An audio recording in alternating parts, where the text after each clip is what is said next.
Hello and welcome back to my YouTube channel. I wanted to upload a video about the upcoming Mercury retrograde in Cancer that we have in June until July.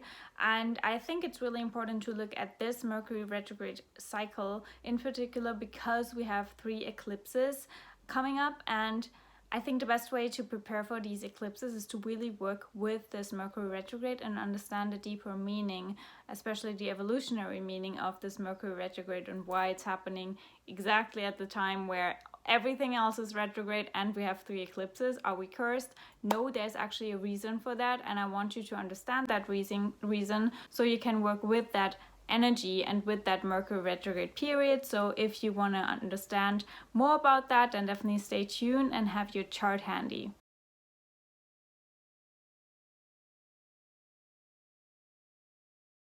So I said that you should have your chart handy because the Cancer area in your life, in your chart, will definitely be really impacted, not just by this Mercury retrograde that is coming up in June until July, but also because we have an upcoming eclipse, a solar eclipse in Cancer on June 21st. And I want to explain to you why both of these dynamics are really important to look into, because we have 3 eclipses coming up actually. The first one is the eclipse in Sagittarius, which is more like a mild eclipse, I would say. It's a lunar eclipse, so it's like a full moon.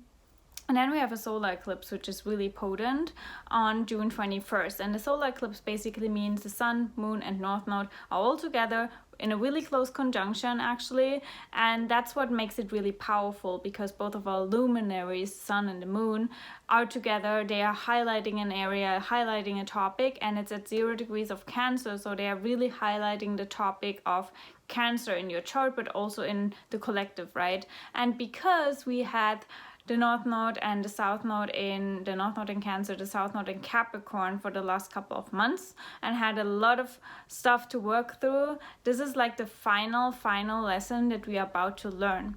And this is so important to see in context with the Mercury retrograde that is in alignment, so basically happening with this eclipse, because Mercury, first and foremost, is the ruler of our new destiny in Gemini, right? Mercury is the ruler of Gemini, and Mercury at the eclipse on June 21st is in Cancer, where we last had our destiny, right? Where we had to learn all of these lessons. And a lot of that has obviously to do with talking about our emotions, right? Opening up about our emotions. But when Mercury is retrograde, this process is really internal, right? It's the focus inward. And that can be really challenging, right? And I think we had a lot of time, I guess, to work through our emotions, to really see where we have emotional patterns, where we developed emotional patterns, where we feel vulnerable, where we don't want to share our emotions, where we suppress emotions. That's all the Cancer Capricorn axis.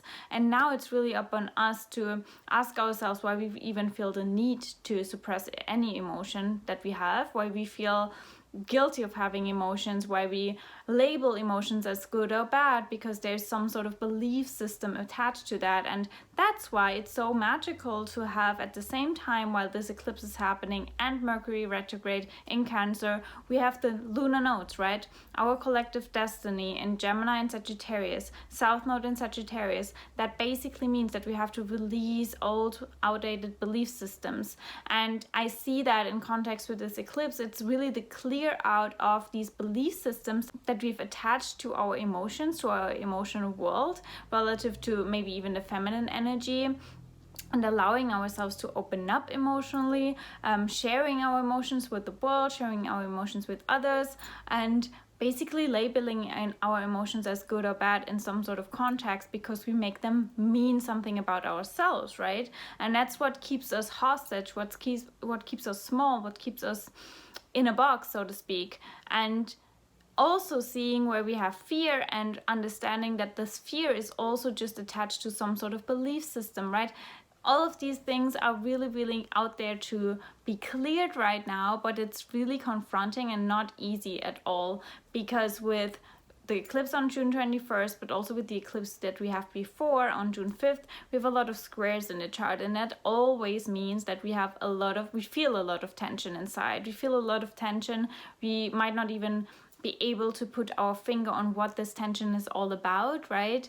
And it's interesting also to see that all of the Mercury retrogrades this year will be in water signs. So that basically indicates, because you know the first Mercury retrograde we had in February was in Pisces. Now we have the Mercury retrograde in Cancer. Then we will have a Mercury retrograde in Scorpio. So what does that mean? It basically means that the universe is really, really trying to get our attention towards our emotional world, right? And how we think about our emotions, how we reflect on our emotions, how we connect to our emotions, and also to see that emotions, right, the mind and emotions are just like the origin of emotions is basically some sort of belief system, right? We only feel a certain emotion because we have some sort of belief attached to that. And that's something that, for example, Bashar talks a lot about, and I've been diving deep into his material. I'm really obsessed with that, and I think it's mind-blowing to observe emotions from that perspective, to see, well, if I have a quote-unquote negative emotion, this emotion only feels unpleasant because I have some sort of belief or meaning attached to that emotion, right? Because for someone else, it might be a really pleasant emotion. It's just, it really comes down and comes back to belief systems that we have, because we make it mean something about ourselves, we make it mean something about our situation, we make it mean something about our future, right? We make it mean something about basically ourselves and our self-worth. That's where it all comes down to. And releasing these beliefs will then automatically release us from these emotions that we have suppressed for probably lifetimes, but maybe also just from our childhood, really. And releasing these belief systems that we have attached to to certain emotions basically will set us free from all of these suppressed emotions that we've developed and accumulated from childhood on, right? And these suppressed emotions are ultimately, at least from my perspective and understanding of how the human organism works, these emotions are really what causes illnesses, right? Not just mental illness, but also physical illness, right? So if we allow ourselves to free ourselves from these belief systems, we will automatically also free our emotional body too, right? Because it's all connected. So I see this Mercury retrograde cycle, but also these eclipses, as a really big opportunity to finally clear out the belief systems that are not working anymore. And I think that's really the start of it all, because obviously we work with that Gemini Sag polarity for the next 18 months. It just only started, but I think it's the final clear up when it comes to our own understanding of where we put our security outside of ourselves, right? It was all the lesson of that Cancer Capricorn polarity, to take responsibility for our emotions, to nurture ourselves, to find home within ourselves, to not base our security onto outside circumstances, outside structures, right? Because we have to structure our own world, right? And we have this belief system inside of us that's basically installed and in basically a program that is running on autopilot, that we need to look what the government is doing, or we need to look what other people are doing or saying or judging or whatever it is, and we have to adapt to that in order to be accepted, in order to be taken care of, in order to be nurtured. And that's just the childhood programming that is running the show. But if we see that, and if we allow ourselves to break that cycle, break that pattern, release this belief system, we are setting ourselves free. And I think that's the foundation that we need in order to build a new world, a new structure, a new life for ourselves, however that may look, right? But that's the key. We have to really, really, really speak up about our emotions. We have to speak up about our needs, of course, but our emotional world and how we process emotions. And also, I think it's not a coincidence that Neptune is in Pisces and Mars is in Pisces as well. It's understanding that emotions, at least from my understanding, are just signs from the universe. They basically tell us, right? They give us the information that we need if we are in alignment with something, or if we're not in alignment with something, right? And if we are not in alignment, it just means that we have to course correct, right? But what we did for such a long time was to suppress these emotions, because we thought, well, they are unpleasant. I can't can't handle them right now. They're really like not the right timing for that kind of emotion, because I need to go to work, because I have all of these responsibilities, I need to make money, I need to do what everyone else wants me to do, instead of feeling your emotions and really understanding that it's a blessing, right? It's a blessing to have these emotions, because otherwise you wouldn't know in which direction you should drive the ship, so to speak, like where you should go in your life. And obviously, why are so many people lost? Because they lost the connection to their emotions, and they lost the connection to their intuition, right? And these water signs are really, the connection to our emotional world, which basically also means the connection to ourselves. It also means the connection to the universe. It also means the connection to our intuition, all of that, right?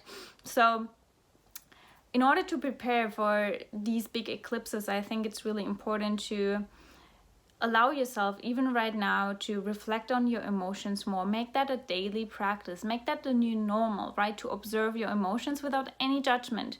Because everyone else can judge your emotion, but if you don't judge your emotions, well, it doesn't matter if they do, right? It doesn't matter, because the only reason you are scared of opening up vulnerably about your emotions, sharing what you feel, is because you judge yourself first, right? And then when someone else is judging your emotions or whatever you share, or basically label your emotions as weak or whatever it is, well, then obviously you feel validated for that belief that you have inside of yourself, and you're like, okay, yes, I should probably not talk about that because it feels shameful, it feels unpleasant, so let's just bottle everything up. And when you do that for a long time, you will feel more and more depressed, more and more sick, more and more exhausted, right? Instead of really working with your emotions and being your own best friend, being nurturing towards yourself, right? That should not be just a thing that we do during Mercury retrogrades, even though that's obviously the invitation to do that.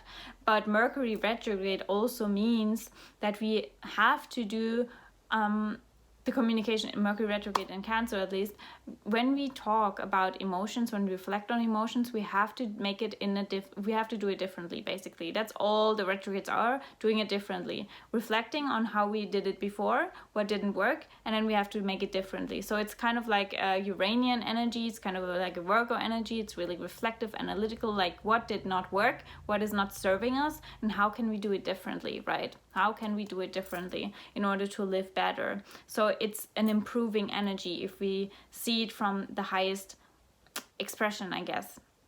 And I will definitely talk more about the eclipses on my podcast, The Magic Kathi Show. If you are interested in that, definitely subscribe to the podcast. It's all linked down below. If you want to learn more about your individual situation with these eclipses, with everything else that's coming up in 2020, you can either have a birth chart reading with me, or I also do forecast readings where I really show you which areas in your life are most affected, right? I also look into, which houses are activated during this year, like from your solar year, and also if your birthday is coming up, I do solar return readings as well, where I really show you like this is what you're working through for this next year, and that's how you can prepare for it in order to stay in alignment.